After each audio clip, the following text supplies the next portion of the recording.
One of the miracles of the Quran is Quran itself. Its ijaz, its composition, the power of its rhetoric, how it affects and appeals both human intellect, human rational mind, human emotions, and penetrates the core of human existence and gets through to the soul, which is the person whom we are. And this miracle is something that has been challenged by Quran itself from the day it was revealed up until today. And no one has been able to meet that challenge. This is the evidence that Quran is not of human origin, that every word is a composition made by the Creator who created us, who knows how we think. He is the one, He who designed us in this fashion, and only He can address in this way to us. It has an effect on human souls, human emotions, human body, physical effect. That if you really give yourself into it, it's going to cause your body to tremble and your eyes to well up with tears. And it can do that repeatedly, not just once or twice. Pick up the best prose you can find in the world that affects you. The best poetry that any human being has ever written, and repeat it just for a day, whole day. By the end of the day, it will lose its effect. It will not cause the same emotions that first attracted you to it. Maybe you put it down and pick up again after a month or two, you may feel the same effect, but it cannot maintain that. But Quran is able to affect that influence repeatedly. The same section you recite every single day, countless times since you were young, and you kept reciting up until you are old. It will not fail to evoke an emotional response in you. It also excels in creating an imagery that no modern technique of production can ever match. In few words, people can go out and develop movies with huge budgets and sets and special effects and everything. Cannot match the imagery that Quran creates in our mind and makes it appear so real before us, without there being a canvas that we can physically see. And it creates that imagery to affect us. Today I want to pick up one small portion of the Quran. A surah that I'm sure almost most of us have memorized, Surah Al-Fajr, in which Allah subhanahu wa ta'ala creates an imagery. Kalla idha dukkatil ardu dakkan dakka wa jaa rabbuka wal malaku saffan saffa wa ji'a yawma idhin bi jahannam يومئذ يتذكر الإنسان أنى له الذكرى يقول يا ليتني قدمت لحياتي فَيَوْمَئِذٍ لَا يُعَذِّبُ عَذَابَهُ أَحَدٌ وَلَا يُوثِقُ وَثَاقَهُ أَحَدٌ. That no, indeed, when the earth is pounded and pounded to dust, when your Lord appears with angels, rows upon rows, on that day when the hell will be brought near, on that day when man will remember. But what good that remembrance be? He will say, I wish I had sent forth something for my life. He will not say that I wish I had sent forth something for this life or for my future life. Any concept of life that he had before dissolves just by change of one word. قَدَّمْتُ لِحَيَاتِي, for my. He recognizes there is no life outside of this. فَيَوْمَئِذٍ لَا يُعَذِّبُ عَذَابَهُ أَحَدٌ. On that day, no punishment will match the unique punishment that Allah will give. وَلَا يُوثِقُ وَثَاقَهُ أَحَدٌ. And no one will be able to arrest you and hold you in a way that Allah will be able to do. This picture of terror that it creates in your mind transforms you into a state of trembling before it. And then in just 2 sentences, which transitions into a complete contrast. يَا أَيَّتُهَا النَّفْسُ الْمُطْمَئِنَّةُ ارْجِعِي إِلَى رَبِّكِ رَاضِيَةً مَرْضِيَّةً فَادْخُلِي فِي عِبَادِي وَادْخُلِي جَنَّتِي. O content soul, return to your Lord happy, pleased. فَادْخُلِي فِي عِبَادِي وَادْخُلِي جَنَّتِي.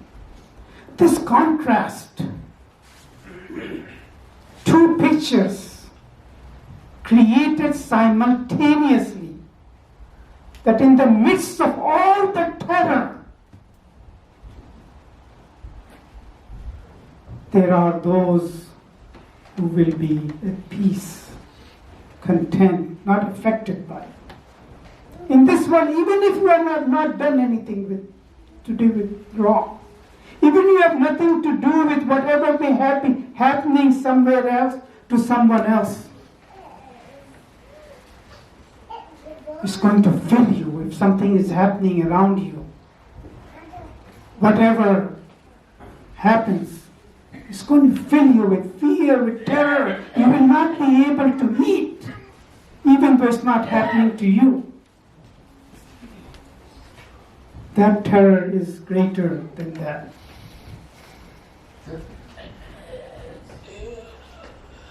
But the thing I want to focus today is that this idea of Ya ayyatuhan nafsul mutmainna on that day. I used to think that it applies to people who will gain that state when they will appear before Allah on that day. But there are other interpretations of it. That it is calling certain people by their identity. Their identity is Ya ayyatuhan nafsul mutmainna. It's not something that you can suddenly acquire on that day, but it is a state that you should acquire in this world. Ya ayyuhatun nafsul mutmainna is a state that you must acquire while you are in this world, so that when you appear before Allah, you will be called by the name, by your description, that who you were in this world, in this life. And that is not something that is some kind of chance that some people have it and some people don't. But it is a state that Allah subhanahu wa ta'ala describes and points to, that we must acquire, work, that everything that Allah teaches us in our self-development takes us to that particular point. And Allah subhanahu wa ta'ala gives examples in Quran.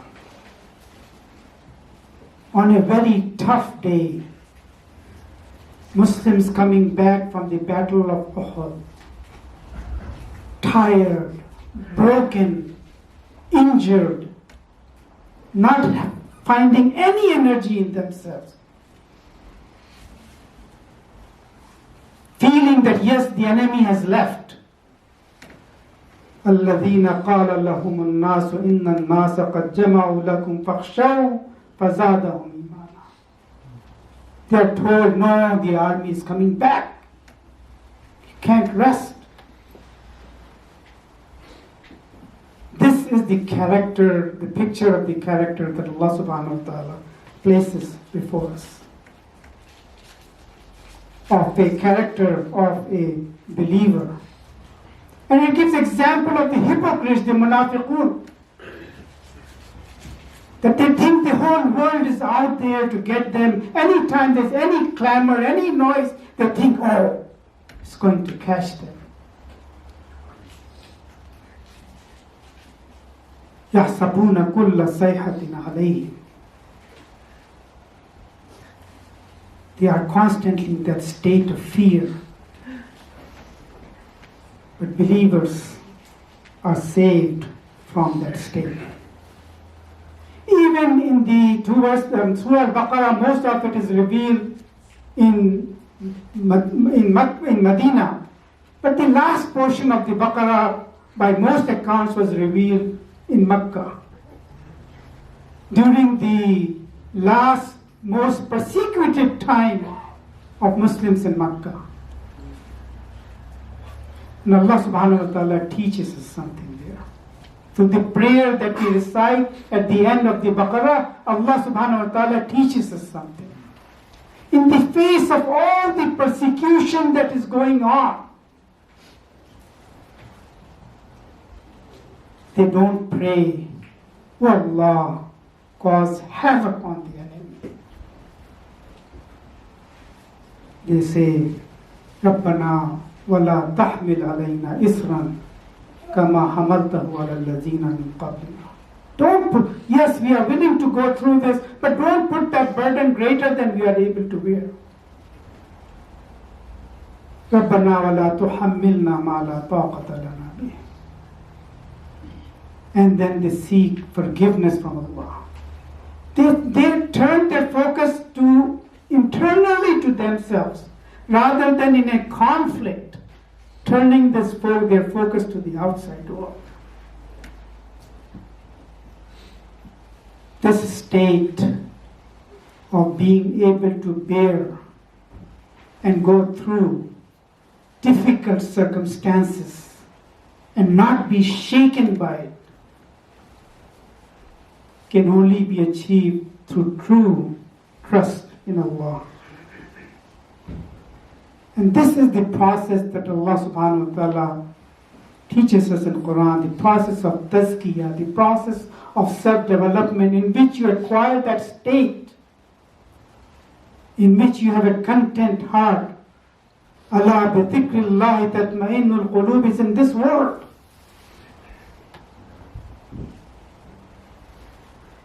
A character that is restless, that is constantly shaken, that is in fear, that looks at the world as its enemy, is not the character of a believer. This world belongs to Allah. Every single person that walks on this earth is created by Allah.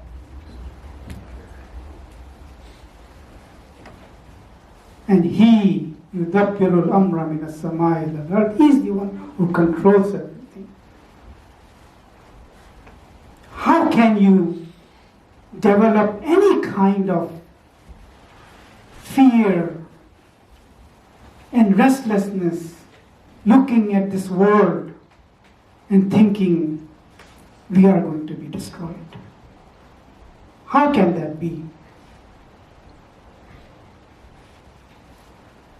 And so we must strive. Because this is not something that is within each one of us means to become that stable character that is not moved by whatever the wind may be blowing around us. Build discipline. Purify your thoughts. Free your mind from thinking things that don't matter. Reduce pleasures in life and give yourself to remembering Allah. Allah بذكر الله تطمئن القلوب. أقول قولي هذا واستغفر الله لي ولكم.